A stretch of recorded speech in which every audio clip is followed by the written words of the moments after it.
me olvidó. Bueno, nos habíamos quedado acá, en las extinciones, ¿no? Claro, uno cuando piensa en la palabra extinción se imagina algo que se murió, que chau, chimpún en un ser vivo que por algún motivo se extinguió y no apareció más, no existe. No aparece más, ¿no? Bueno, en realidad sí, eso es correcto, pero por lo general cuando nosotros pensamos en extinción, lo primero que pensamos son en los dinosaurios, lo típico, los dinosaurios grandes, el T-Rex, ¿no? El brontosaurio, todos esos. En realidad no necesariamente tenemos que pensar solo en los dinosaurios, pero bueno, es el ejemplo que se nos viene a la cabeza porque lo vimos en Jurassic Park, ¿no? Cuando uno te lo enseñan, siempre te enseñan lo mismo. Bueno, puede ser que cuando se produzca una extinción, que es un fenómeno, un proceso que se da, puede ser en realidad que desaparezca una especie sola, ¿no? Como si le dijera solo desapareció el T-Rex, o varias especies, ¿no? O sea, todos los dinosaurios grandes, por ejemplo. Claro, igual yo quiero que nos saquemos de la cabeza la idea de que extinción es desaparición de los dinosaurios, porque no es así tampoco, ¿no? Cuando se supone que cayó el famoso meteorito en la Tierra, pensamos, bueno, el meteorito mató a los dinosaurios por la gran explosión. Sí, puede ser, que no sabemos, nadie estuvo ahí, pero pensemos que hay miles y miles y miles de otros animales y plantas y hongos que sobrevivieron a esa explosión. Porque quizás eran, por ejemplo, no sé, cucarachas, ¿no? Que se metían las cucarachas por debajo de las rocas, por ejemplo, y así pudieron sobrevivir a la explosión. Eso también es una opción, y de hecho se cree que pasó, porque ustedes saben que las cucarachas son prehistóricas, ¿no? Se han encontrado fósiles de cucarachas de esa época. O sea que, igual que los cocodrilos, si hubieran desaparecido con las extinciones, no estarían en nuestros días, supuestamente, ¿no? No habrían llegado.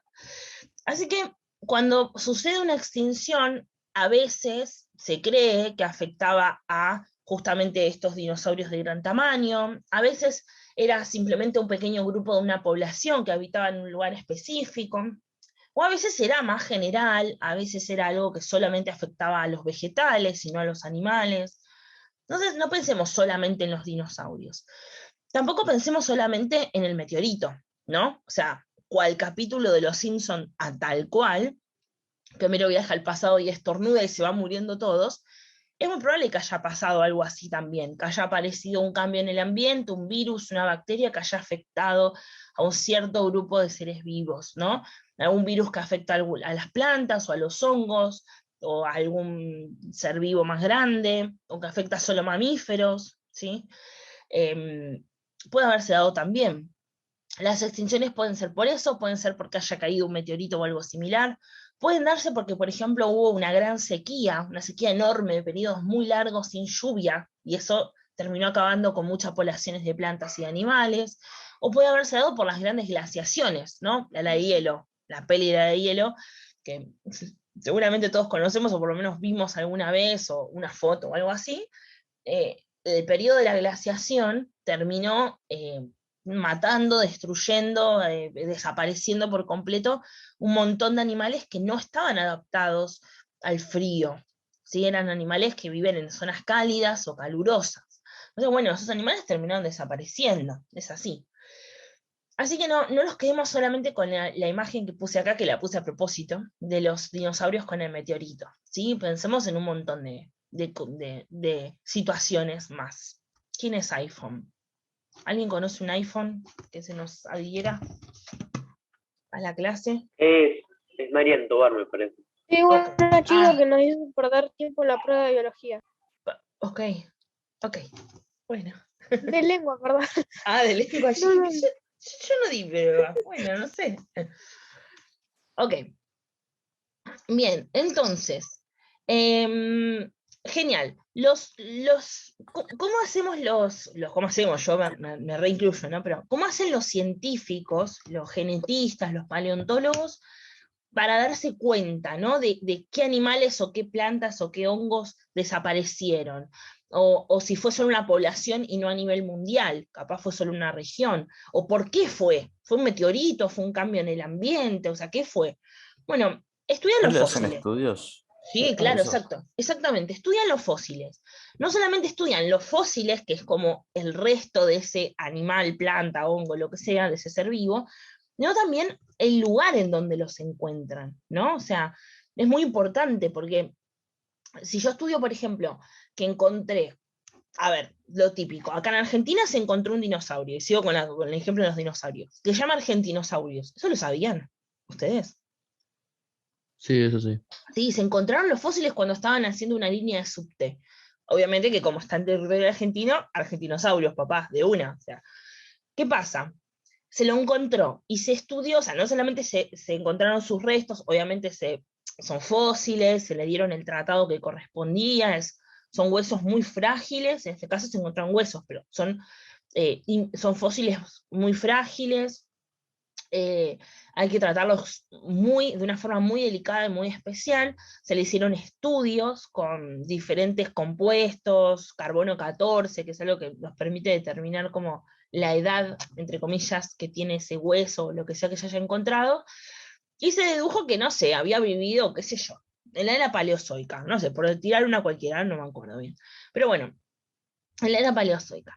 Claro, además de eso se estudió la roca en donde se encontró, ¿no? Y quizás por el estudio de esa roca pudimos llegar a adivinar si hubo meteoritos, si hubo, no sé, si se encuentran, por ejemplo, cristales de agua congelada, se supone que esa roca estuvo en un periodo de glaciación en ese momento. O sea, no solamente por estudiar el fósil, sino también por estudiar las rocas en donde se encuentra ese fósil, ¿no? O la sustancia, porque, a ver, no sé si vieron o capaz se acuerdan, alguna vez lo escucharon, cuando muestran en la película de Jurassic Park el mosquito en el pedazo de ámbar, eso también es un fósil, no está en una roca el mosquito, ¿no? Está en un pedazo de ámbar.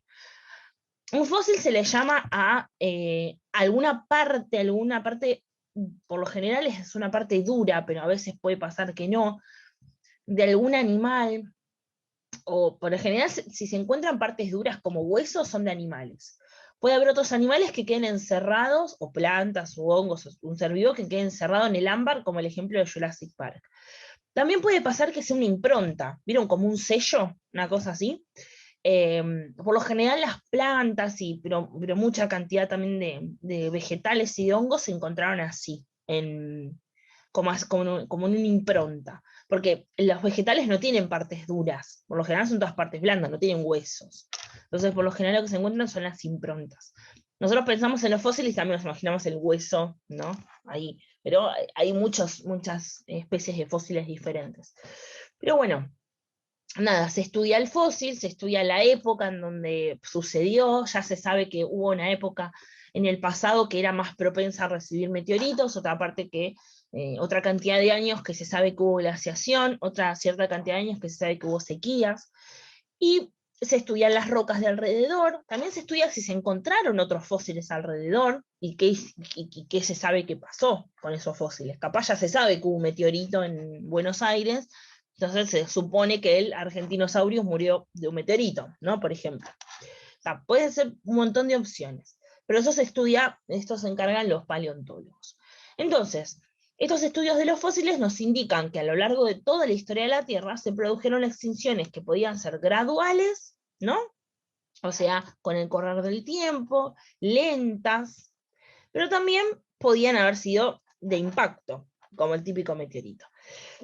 Pero, claro, o sea, esta evolución que se da con el correr del tiempo, cada tanto tiene un periodo en donde se produce una extinción o una reducción de los seres vivos. Eso es cíclico y en la Tierra pasa siempre. Desde que el ser humano alcanzó la modernidad un poco antes, lo que sucedió fue las pandemias, ¿no? Y nosotros estamos atravesando una.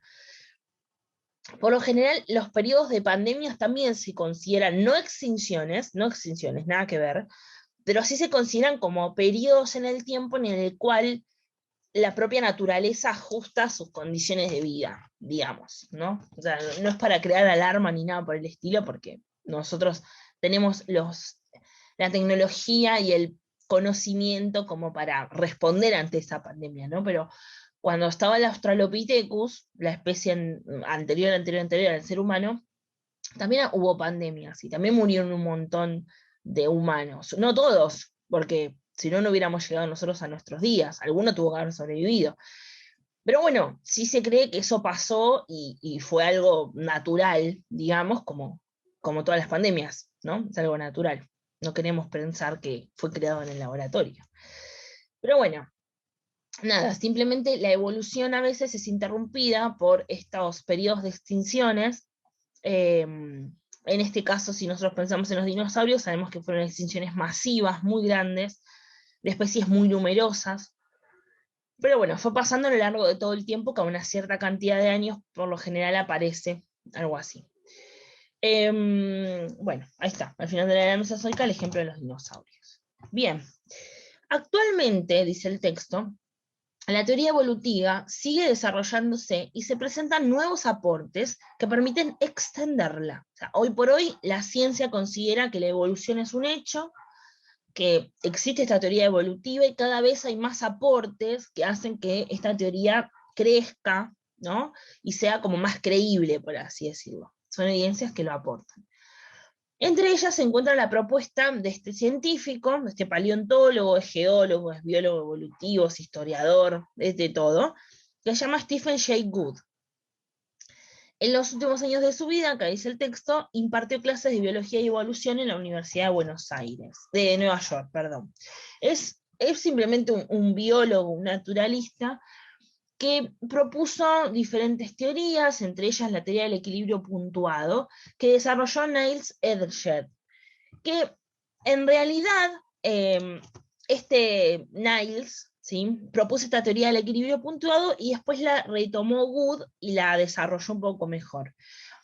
Dice el texto, la teoría propone que la mayoría de los procesos evolutivos están compuestos por largos periodos de estabilidad interrumpidos por periodos cortos y poco frecuentes de bifurcaciones evolutivas, ¿no? La teoría constata que el gradualismo filogenético, la idea generalizada de que el cambio evolutivo se caracteriza por un patrón homogéneo y continuo. Un poquito de lo que veníamos charlando, ¿no? O sea, se dan periodos muy largos donde hay evolución, las cosas están calmadas, avanzamos, súper lindo, las especies se desarrollan, viven en armonía, bueno, casi en armonía, vienen súper bien, hasta que de pronto, aparece algo, ¿no? Algo puntual, que rompe ese equilibrio. Bueno, eso rompe la estabilidad, son periodos cortos, son poco frecuentes porque se dan cada tanto, no se da todo el tiempo, en donde termina habiendo como un quiebre en ese proceso de evolución y se termina bifurcando, ¿no? Como que se empiezan a generar dos caminos de la evolución. Y es esto que él habla de gradualismo filogenético. Gradualismo porque justamente viene de forma gradual, lenta, constante. Y filogenética porque habla justamente, ¿se acuerdan de la filogenia que vimos recién? Ese linaje evolutivo. Entonces, la idea general es esta, ¿no? Que el cambio evolutivo se caracteriza por un patrón que es homogéneo y continuo con pequeños periodos cortos y poco frecuentes en donde se produce un desequilibrio de ese patrón, ¿ok? Esa es como la idea general. Bien, y chimpún el power. ¿Alguna duda o alguna pregunta de esto que acabamos de ver? ¿O más o No. menos estamos bien? Sí, estamos, ya te veo. Estamos Así bien. vamos. Bueno, Todo chido. ok, genial. Entonces, voy a... Acá salí un segundito. Voy a pausar. Ahí, muy bien. Y compartimos la pantalla. Bien. Bueno, entonces ninguna duda con la unidad 1. Chimpún unidad 1, solo nos quedan los trabajos y nada más, ¿verdad? Todo ready, todo liso, todo flama. Bueno. Empezamos entonces la unidad número 2, que tiene un título hermosísimo, que es células eucariotas, creo que células ustedes ya lo vieron, en séptimo por lo menos, en primero estoy 100% segura de que lo vieron. Pero bueno, es importante que le dediquemos un tiempo a ver células porque en tercero lo van a desarrollar y lo van a tener que tener tan claro, pero tan claro como el agua transparente, ¿ok? Así que le vamos a dedicar un tiempito a células. Bien, para comenzar hablando de células, y ya sé que en 8 minutos se nos corta, así que ahí nos volvemos a unir, vamos a empezar a hablar un poquito sobre el origen y la ¿Y si diversidad. no me vuelvo a unir? Sí, tenemos otros 40 minutos después. Ok. Bien. Bien, para hablar entonces de las células, primero tenemos que establecer cuándo se vieron por primera vez las células, ¿no? El primero que pudo observar la primera célula fue este hombre que está acá, que el que le gusta Queen puede notar que su gran parecido con Brian May, el guitarrista de Queen, fue descubierto por este hombre que se llama Robert Hooke, ¿no? Y el término célula fue utilizado por primera vez en 1665 en uno de sus libros que se llamaba Micrografía. Antes hubo otros científicos, filósofos, naturalistas, llámenlo como ustedes quieran, que también utilizaron el término célula, pero no con esas palabras, hicieron referencia a las células, ¿no? Entonces, por ejemplo, Demócrito, allá por el más o menos 460 a.C., habló de que existían cosas compuestas por pequeñas estructuras diminutas. O sea, había las cosas, todas las cosas que nos rodean, decía él, incluso los seres vivos, están compuestos por estructuras muy pequeñitas, diminutas. No dijo célula, ¿ok? Pero dijo que era algo muy pequeñito y diminuto. Un poco más tarde, en realidad bastante más tarde, en 1400 después de Cristo, aparece Leonardo da Vinci, genio de la historia de Leonardo da Vinci. Él no se refirió al término célula en sí, pero sí dijo que en algún momento de la historia se tendrían que crear unos lentes, ¿sí? Que pudieran, o sea, que tendrían que haber sido fundamentales para estudiar diferentes cosas. Y entre ellas, esto es lo que hacía referencia a Demócrito, a las pequeñas estructuras diminutas, ¿no? Obviamente sí existían lentes en ese momento, pero no para observar algo que fuera hiperdiminuto, ¿no? Un poco más tarde, 100 años después, en el 1500, Zacarías Janssen, que es este hombre que está acá, que se parece a Shakespeare, inventó el primer microscopio compuesto de lentes convexas. Es el microscopio que hoy utilizamos en nuestros días, ¿no? O sea, básicamente, es más o menos del 1500. Vamos a ver después qué es el microscopio. No sé si alguna vez vieron alguno. Pero bueno, volvemos a Robert Hooke. Robert Hooke observó células por primera vez, células vegetales, que estaban en el árbol de corcho. A ver, en un pedazo de corcho en realidad. ¿Vieron el corcho de los vinos? O sea, el corcho que se tapan los vinos, las sidras, ¿no? El corcho real, el posta a posta, proviene de un árbol, que se llama árbol de corcho, ¿no? De su tronco se extrae, se procesa, y después se le da la forma del corcho para tapar el vino. Los vinos más actuales, el corcho es de plástico, nada que ver, porque bueno, para abaratar costos, pero los más viejos todavía conservan los corchos de verdad, o sea, los del árbol de corcho. Obviamente que si se extrae de un árbol, es una célula vegetal, ¿no? Si se extrae del tronco del árbol, el árbol es un vegetal, y el tronco está compuesto por células. Por ende, el corcho está compuesto por células, ¿no? Si hacemos el razonamiento. Y obviamente son células muertas, ya no son parte del árbol. Se extrajeron, se procesaron y se dieron forma al corcho. Entonces, ¿qué pasa? Robert Hooke cortó un pedacito de ese corcho muy finito y lo ubicó para observarlo con este microscopio rudimentario que había hecho Jensen. Lo que observó fueron celdas, ¿no? Como pequeños espacios, cuadrados así que él llamó celdas, que tenían forma poligonal, ¿no? Justamente parecía un polígono. Eran ultra pequeñitas, eran entre cuadradas y poligonales, las que mayor observó son poligonales, pero había medio así formas raras.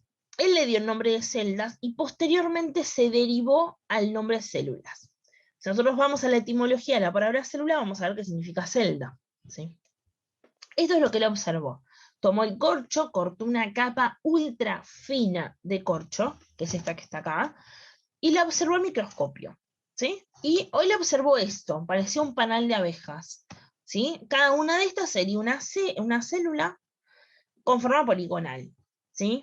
Fíjense, acá, medias cuadraditas, pero no son redondas, eso es lo que queremos establecer, tienen forma poligonal. Bien, esto fue lo que él observó. Más tarde, hacia el 1670, este hombre que está acá, precioso, que es Anton van Leeuwenhoek, produjo otro tipo de microscopio que era diferente al de Jensen, porque este tenía 200 de aumento. O sea, yo podía observar algo y se veía 200 veces más grande, ¿sí? Y gracias a ese aumento súper grosso, él pudo observar células vivas por primera vez, no muertas como las que observó Hooke, ¿sí? Células vivas. Este era el microscopio que él diseñó, ¿no? Tenía esta placa de metal, acá había un lente chiquitito, acá se colocaba la muestra, ¿sí? Y se miraba a contraluz del otro lado, digamos, ¿no? Acá se ponía el ojo, ¿ven? Se miraba por ese lente y se observaba esa muestra. Entonces, obviamente, ese lente tenía aumento y se veía la muestra aumentada. Sí, como si fuera una lupa súper grande, digamos, súper grosa. Con estos tornillos, ¿no? Ajustaba para que subiera o se alejara más o menos, etc. Para poder verlo bien. Y así fue como se generó el primer microscopio con un aumento bastante considerable como para ver estructuras aún más chiquititas que las que observó Hooke. ¿Ok? Bueno, hoy por hoy ya no se utiliza más porque la tecnología avanzó, pero sí se tiene en muchos museos porque fue el primero de nuestros tiempos, digamos. El primero grosso. Bien, cortamos acá y compartimos. Bien, nos habíamos quedado por acá. ¿Alguna duda hasta acá? ¿O vamos bien? No, No, es un poco de historia, ¿no? Esto vamos bien, pero pero no, ninguna duda. pero es aburrido, me iba a decir. Esto se llama historia de la ciencia, porque nosotros podemos conocer todos los hechos de la ciencia, pero tenemos que conocer un poco de la historia, ¿no? O sabemos que los microscopios existen, pero ¿cómo se crearon? ¿Quién? ¿Por qué? ¿No? ¿Cuál fue el motivo? Bueno, es esa rama de la biología que se llama historia de las ciencias. Bien. Claro, Leeuwenhoek se reemocionó, imagínense, o sea, había creado un microscopio re pro. Y lo primero, se puso a observar todo, ¿no? Trató de observar bacterias, espermatozoides, glóbulos rojos de la sangre, microorganismos en general, observó una gota de agua, todo lo que pudo. Y a medida que iban observando, en realidad esto después obviamente que vendió los microscopios, fueron adquiriendo cada vez en la comunidad científica más cantidad de microscopios, fue produciéndose más, hasta que esto se mantuvo en el tiempo y llegó un momento que empezaron a darse cuenta que no todas las células son iguales, obviamente. Se empezaron a establecer las diferencias entre las células que tenían núcleo de las que no, que se llamaban. ¿Cómo se llaman las células que no tenían núcleos? Cham. Un 10 para el que lo dice. Nada, no vale buscar en No tienen internet. núcleos. Las que Célula animal. no tienen núcleo, ¿cómo se llaman? Ah, La célula célula procariota. Está Eucariota. buscando en internet, mirá qué trucha que es. Sacado de No, Google. profe, eso. la saqué de mi TP. Truchis que son. Ay, Sacado de Me Google. saqué eso. mi. Callate, Rodrigo. no lo puedo saqué ni de mi TP. confiar, mira. Bueno, sí, procariota. Y las que sí tienen, rápido. Eucariota. Eucariota. Eucariotas. Listo, listo ya. Bien, Listo bien, ya. bien. A ver, se Vamos, pelean por vamos. quién lo dijo. Cállate. Cállate, Safi. Va a haber más Ahí, ahí, oportunidades de 8 años. 10, ¿ok? Bien, procariota y eucariota. Las procariotas no tienen núcleo y las eucariotas sí tienen núcleo. Entonces establecieron esa diferencia y un poco después estos dos biólogos, ¿no? Schneider era botánico, o sea, estudiaba las plantas, los vegetales, todo lo que tiene que ver con ese reino, y Joan era zoólogo, estudiaba todo lo que tenía que ver con el reino animal. Ellos fueron los encargados, trabajando en conjunto, de establecer cuáles eran las similitudes y las diferencias que existían entre las células vegetales y las células animales. Ambas eran eucariotas, pero bueno, ellos pudieron delimitar bien sus diferencias. Obviamente, pues no son los mismos, no pertenecen a los mismos seres vivos, por ende no son iguales. Bien, dejamos en suspensión a las células un ratito, pasemos a hablar de los microscopios. ¿Alguna vez vieron un microscopio en vivo y en directo? ¿Lo usaron? Sí, ¿Mm? Sí, sí, sí. ¿En primaria? sí, sí. ¿En primero? ¿En qué momento? En primaria. En primaria, bien. Si estuviéramos en la escuela, muy probablemente estaríamos en el laboratorio en este momento, o por lo menos yo hubiera llevado un microscopio ahí, ahí para que todos lo vean. Pero nos tenemos que quedar que existen dos tipos de microscopio. Uno que se llama óptico y otro que se llama electrónico. El electrónico obviamente es mucho más pro y también es más caro, claramente. Por lo general, los ópticos se consiguen más fácil, se pueden comprar, salen igual una platita considerable, pero se podrían acceder si uno juntara, ¿no? Y por lo general en las escuelas lo que más hay son microscopios ópticos. El microscopio óptico tiene muchas partes, ¿no? Yo después les voy a pasar al grupo y les voy a subir también al Classroom un videíto que hay una médica que explica más bien ahí con un microscopio cómo se utiliza y etcétera, porque ahora no lo vamos a pasar. Pero nos quedamos con esto. El microscopio tiene varias partes. Obviamente tiene una parte en donde se apoya, que se llama pie, que sostiene todo el resto. A medida que yo voy ascendiendo esta parte blanca, que se ve acá, y esto que está acá, se llama brazo, ¿no? Como algo que extiende. Y luego tenemos este sector negro de acá, que se llama tubo. Hasta ahora fácil. Esta parte de acá se llama ocular. Si se llama ocular, ¿qué se apoyará acá para...? ¿No? ¿Qué se apoyará? El ojo. El ojo. Iba a decir que se apoyará para mirar. Ya era re obvio, profe, claro, el ojo. Sí, que voy a apoyar la oreja para mirar. No. Bien, el ojo. Bien. Hay algunos que tienen un solo tubo y hay otros Me que... merezco un 10. Mirá, si te pongo un 10 por eso, qué trucho. Pero bueno, anoto una parte, un puntito. El tubo puede ser que tenga un solo ocular o puede ser que se ramifique y tenga dos para ver los dos, con los dos ojos, ¿no? Pero ya con uno es suficiente. Acá arriba, a veces en algunos microscopios hay una lente. A veces no. Depende del microscopio. Si yo me voy hacia abajo, ¿sí? Observo que tengo este sector de acá. Esta parte de acá que se llama revólver, gira, se puede rotar. Si yo lo agarro y lo giro, gira, ¿sí? Justamente se mueve. Y cada uno de estos que está acá abajo se llama objetivo. Estos objetivos tienen diferentes aumentos que están escritos acá, ¿sí? Están grabados en el metal. Cuando yo giro el revólver, ¿sí? Por ejemplo, yo en este momento está acá y yo estoy mirando por este objetivo. Si yo lo giro, ¿sí? Si le doy una vueltita, es probable que este objetivo que está acá pase a esta posición. Y este que está acá pasa a esta posición y este pasa a esta posición. Si lo vuelvo a girar, otra vez todos giran de nuevo. ¿Cuál es la diferencia? Bueno, sirven para ver diferentes cosas. Algunos tienen más aumentos que otros, algunos sirven para ver determinados preparados o para ver determinadas células. Eso depende mucho del microscopio, depende de los aumentos que tenga, la cantidad de objetivos.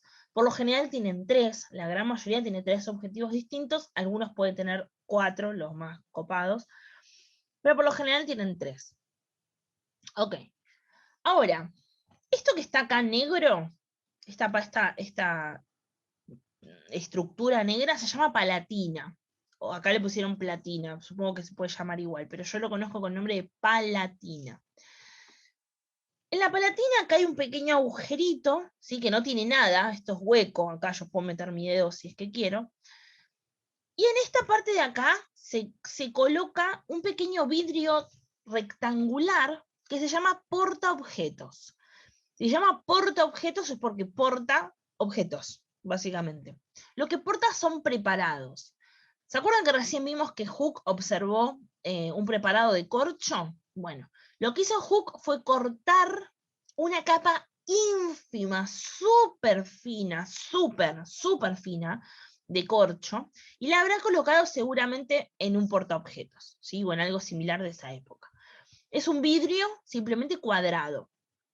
El portaobjetos se ubica acá, en este sector de acá, y se sostiene con estas dos patitas que se llaman justamente pinzas sujetaobjetos.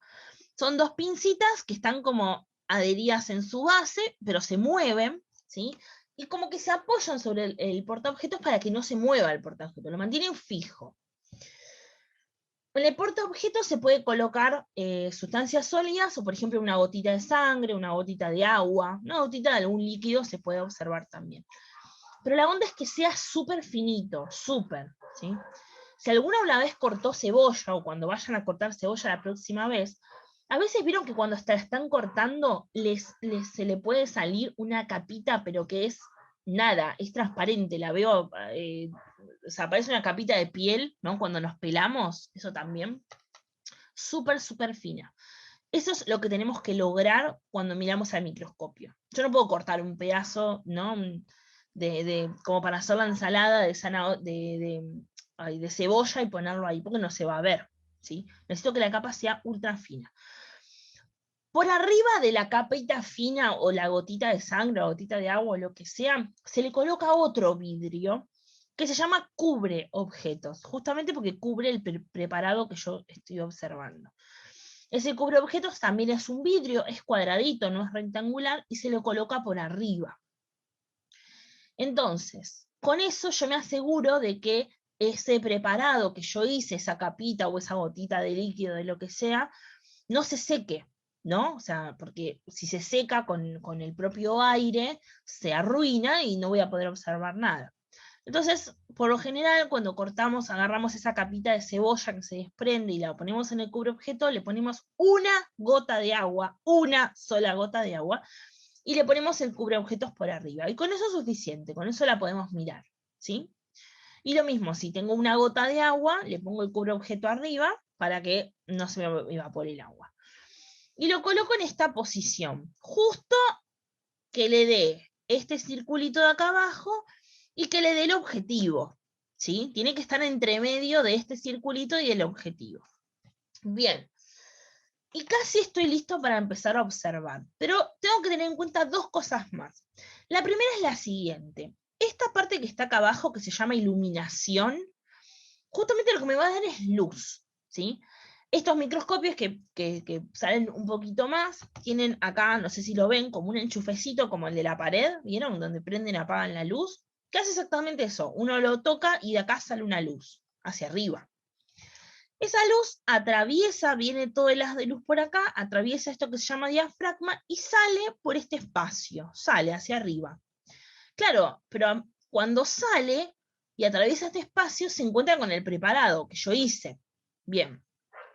Y luego sigue ascendiendo y ¿con qué se encuentra? Con el objetivo que yo estoy mirando.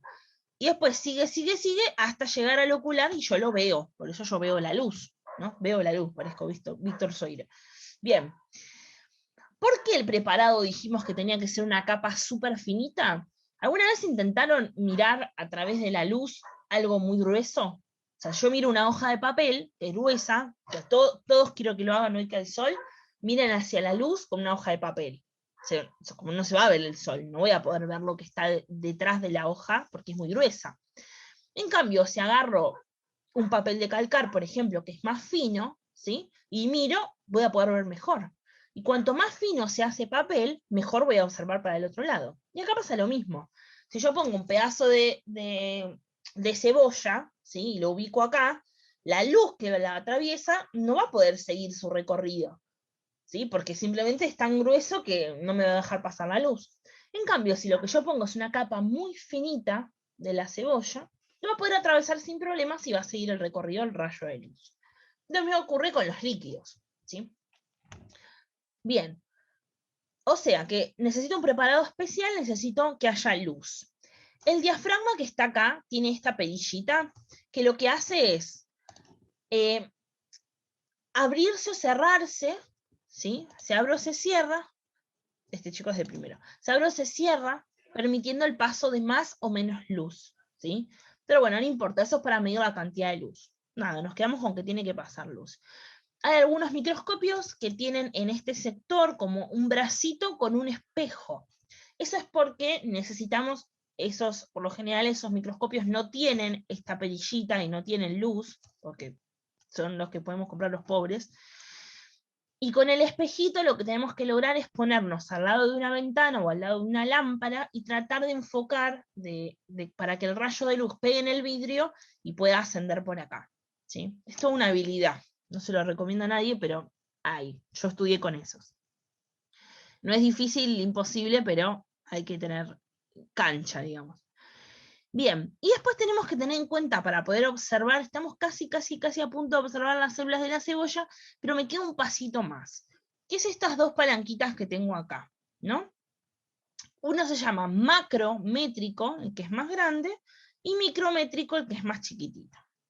¿Para qué sirve? Bueno, el macrométrico lo que va a hacer, esta palatina la va a subir o a bajar. Esto va hacia arriba o va hacia abajo, ¿sí? Para enfocar mejor, ¿ok? Tal cual nosotros nos ponemos la hoja más lejos o más cerca para leerla mejor, bueno, esto es lo mismo, ¿sí? Sube o baja la palatina para poder enfocar bien. Cuando yo tengo el ojo acá y ya estoy mirando, recién ahí toco el macrométrico. Lo voy ajustando para un lado o para el otro, la palatina va subiendo y bajando, y hasta el momento en el que yo vea más nítido. Donde veo más nítido, lo dejo de tocar, no lo toco más. ¿Ok? Y paso a tocar el micrométrico, que está acá abajito. Ajusto el micrométrico para verlo con más definición aún. Lo veo más nítido aún. ¿Sí? O sea que estos dos me sirven para poder enfocarlo. O sea, yo llego al laboratorio, hola, ¿qué tal? Agarro mi coso, le prendo la luz, ya tengo el preparado hecho, lo ubico, lo sujeto con las pinzas, ¿sí? Está la luz prendida, buenísimo. Lo pongo en el objetivo, por lo general siempre es el objetivo más chiquitito, y después lo voy aumentando si es que quiero. Bien, coloco mi ojo en el ocular, no veo nada. Muy bien. Si no veo nada porque lo veo oscuro, estoy poniendo mal la luz. Tengo que girar la luz y ponerla en las condiciones para que yo tengo que ver luz, aunque no vea el preparado. Bien, ya veo luz. Ahora tengo que ver el preparado. Agarro el macrométrico, ¿sí? Lo empiezo a mover, distingo algo nítido, pero no veo exactamente qué es, pero veo nítido. Bueno, voy al micro, empiezo a ajustar el micro hasta que de pronto aparece una bella célula, tal cual la observó este hombre. ¿Ok? Así, lo veo así. ¿Sí? Cuanto mejor ajuste el macro del micro y la luz, mejor lo voy a observar. ¿Ok? Y se tendría que ver así o mejor. Bien, ¿dudas o preguntas sobre el microscopio óptico? No, ninguna. Ninguna. Bien, les voy a subir igual el video para que se No. vea mejor. Bien. Habíamos dicho también que existía el microscopio electrónico. Este es algo similar, ¿no? Acá también se ubica la muestra con los dos sujeta a porta y se observa por este tubo. Obviamente acá también interviene la luz, el rayo de luz, y está el macro, pero bueno, al ser electrónico es un poco mejor, no necesitamos tanta precisión para observarlo, acá se ve mucho mejor, pero bueno, nada, no, en las escuelas por lo general no hay microscopios electrónicos porque son muy, muy caros, se utilizan en los laboratorios o... Sí, en los lugares científicos que se hacen investigaciones científicas, y este también, ¿no? El microscopio de barrido electrónico o electrónico de barrido es lo mismo, es exactamente igual, pero es más certero aún, o sea, es mucho más grosso, es mucho más caro, muchísimo más caro. Ya estamos hablando de $100.000 seguramente, o sea, es muchísima cantidad. Y bueno, Un Bitcoin.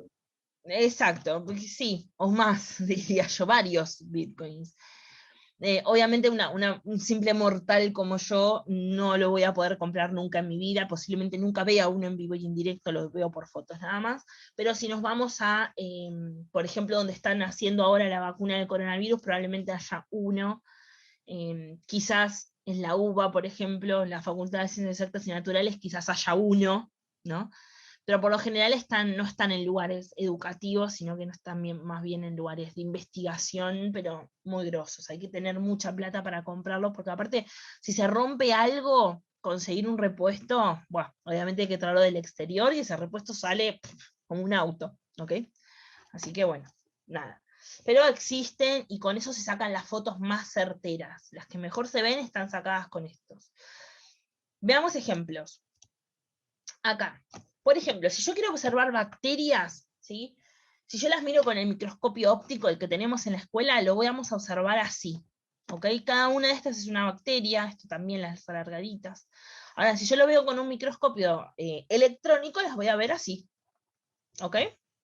Obviamente que no se ven en colores porque las bacterias no tienen colores.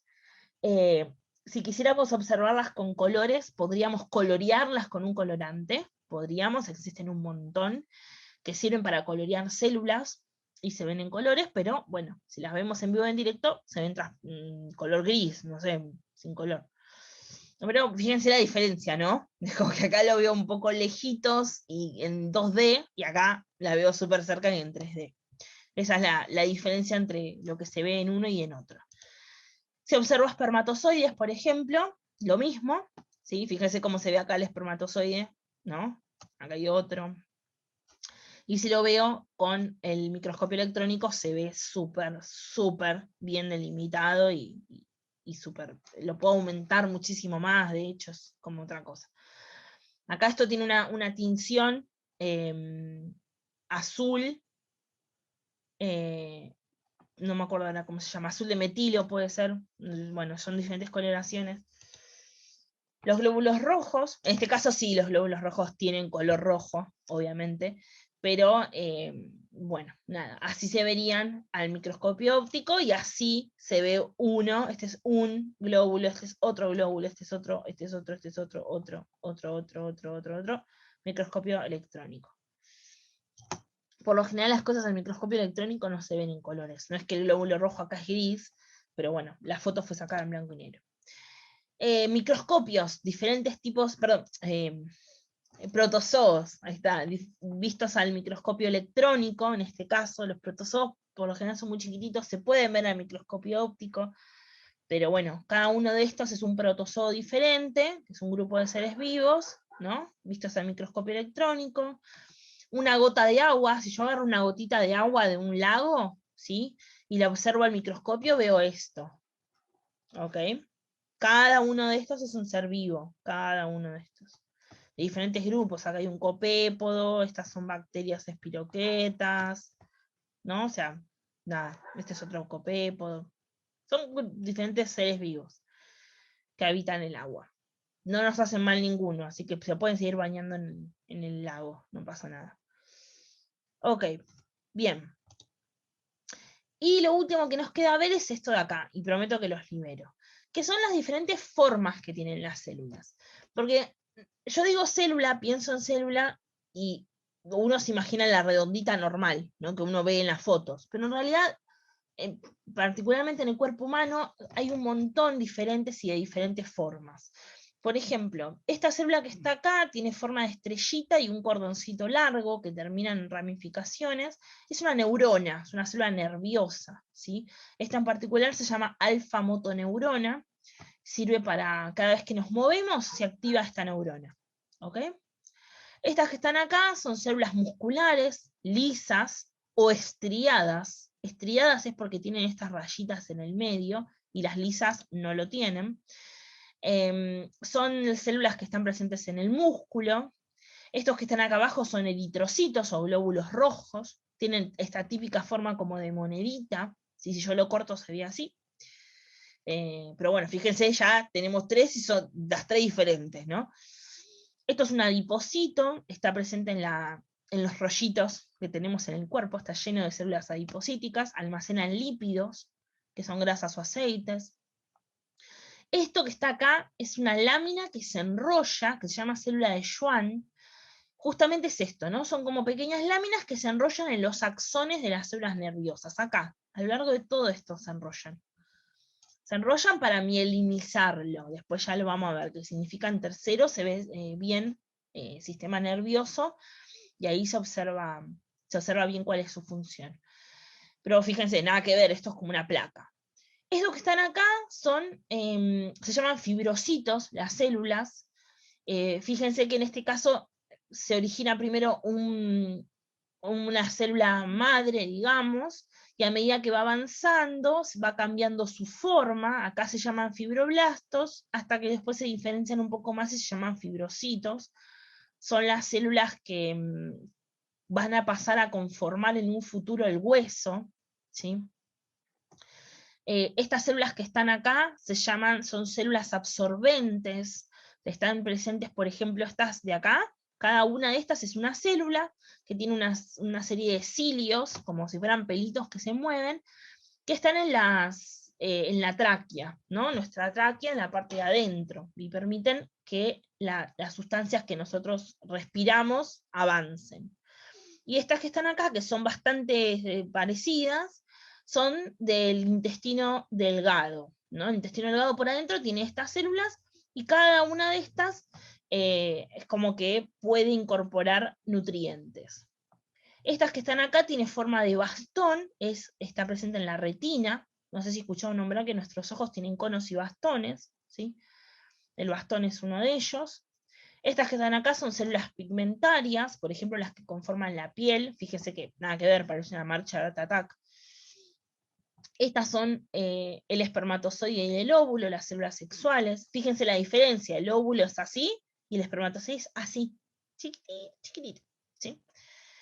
Después, bueno, acá hay diferentes ejemplos de bacterias, más alargadas, más redondas, con cilios, sin cilios. Estas son cuadradas, estas son varias unidas una a la otra. Estas son amebas, que es un ser vivo que no tiene mucha forma, con múltiples núcleos. Estos son dinoflagelados, que los vimos en esta foto. Acá está lleno de dinoflagelados. Son bacterias en realidad los dinoflagelados. Perdón, son algas. Después tenemos, estos de acá son las células del hueso, osteoblastos. Cada una de estas células es un osteoblasto, que juntas, ¿no? Están compuestas de carbonato de calcio, que es de lo que está hecho el hueso. El hueso es carbonato de calcio. Y acá tenemos algunas algas que se llaman diatomeas. Bueno, esta imagen es para mostrarles las diferencias en las formas y en los tamaños de las células. Más o menos en el cuerpo humano hay 2.000 millones de células distintas, así que nada, tenemos para todos los colores y formas. ¿Ok? ¿Alguna duda, alguna pregunta? ¿Algo que no haya quedado claro? No.